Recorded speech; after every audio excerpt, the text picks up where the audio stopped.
gudoomiyaha runta ganacsiga ee Soomaaliland Maxamed Shukri Jaamac oo maanta wareysi khaas ah siiyay TV-ga caalamiga ee bulsho waxa uu ka waramay shidaalka wasakhaysan ee la keenay dalka Soomaaliland iyo dhibaatada uu soo gaarsiiyay bulshada sidoo kalena waxa uu ka hadlay cashuur lagu kordhiyo waqtigan dhamaanba ganacsiga Soomaaliland ee kala duwan waxaanu carabka ku dhuftay in xukuumadda Soomaaliland looga baahan yahay in ay doorkii ay ku lahayd sidii ganacsiga Soomaaliland loo ilaalin lahaa wax looga qabto gudoomiye Maxamed Shukri Jaamac oo bulsho TV la hadlay ayaa yiri horta shirkadaha shidaalka keena waxa weeyaan waa shirkadaha ugu muhiimsan xubnaha rugta ganacsiga ay ka mid yihiin badankooduna guddiga rugta ganacsiga xubna ka yihiin arrintan dhacday runtii markii aanu shirkadihiis wareysanaan ogaanay daba galay si wax u dhaceen waxa dhacay mistake ama qalad aan loo qastin ayaa dhacay maxuu ahaa ganacsatada waxa shipmentkii ugu dambeeyay waa batroolka shidaalka oo dhan maaha waxaa laga soo iibiyey shidaal batrool ay ku jirto oxygen waa waxa dunyadu ku macaamisho waxaanu nagu laakiin hore u naqaanay may ahayn arrimaha laabka lagu baadhana siday sheegeen waxyaabaha shidaalka marka la eegayo tayadiisa waxyaabaha laga baadhana kamay mid ahayn sidii markii dambe aan ogaanay ama shirkadaha laftigooda ay noo sharaxeen dalalka ku isticmaala ijiino gaar ah oo loogu talagalay ayaa lagu shubaa marka horta waa shidaal jira shidaal faalsa maaha waa shidaal jira oo adduunka ku macaamilo oo la isticmaalo gaadiidkeena laftigeena dhibaatada kuma imanayna qaar gaar ah bay ku timi qaar gaar ah ay go'day baabuurta 4 bastoon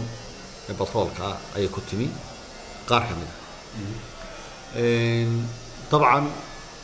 mushkiladaas way dhacday laabka laftigiisuna wuxuu siday su'aashaas markay tahay laabku ciladan uu hubin waayay waxyaabihii muxuu ahaa itemskii laga eegi jiray shidaalka tayadiisa marka la baarayo oxygen inay ku jirtiin kale arrin laga eegi jiray may ahayn iyaguna waxay ku soo qaateen in wax caadi ah inay tahay wax dhibaato la'aan ahayn imaka markay ay timina kulay shirkadaha ay khuseysay iyo xukuumadda waliba wasaaradda ganacsiga si gaar ahaan bay wada hadleen dawladuna baaritaan bay u dirtay iyagoo laftigoodana muxuu arrintaas sidii u xalin lahaayeen ayay jirtaa axmed su'aashaas cashuuraha la kordhiyay muxuu ahaa dareenkeedu iyo hadalhaynteedu bulshada iyo ganacsatada gaar ahaan dhex wareegaysay maalmahan horta arrintaasi marka way dhamaatay waan ka wada hadalnay xukuumadda oo madaxweyne ilaa madaxweynaha waa dhamayn waxa la kordhiyay cashuur maaha laakiin xukuumadda waxay kordhisay sixirkii sarifka dollarka ee rasmiga ah official rate marka badeecada la cashuurayo lagu salayn jiray oo 5,000 ahaa ayay daruuriyaadkana ka dhigtay 6,000 badeecada kana dhigtay 7,000 طبعا oo ganacsatada waxaan arkay arrintaas oo saameyn yeelanayso markaan wada hadalay madaxweynuhu wuxuu ballan qaaday arrintaas haddii saameyn taban ay ka soo baxdo waynu isla eegaynaa laakiin duruufaha dhaqaale dalka jira maanta darteed hal aqbalo lagu shaqeeyo anana waan ka aqbalay arrintaas saas ay ku dhamaatay waxa dawladda imika ka taaganyahay ma jiraan sixir bar baahsan baa ka jira dalka Soomaaliland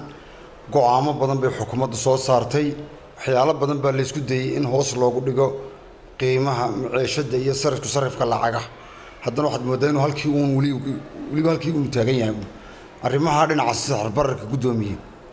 bal bulshadii runtii ganacsiga marka la maanta bulsho TV ka socota waxaan oonayay arrimaha sixir bararka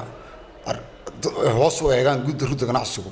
maxaad maanta odhan lahayd gudoomiye arrimaha dhinaca sixir bararka soo noqonaya mar walba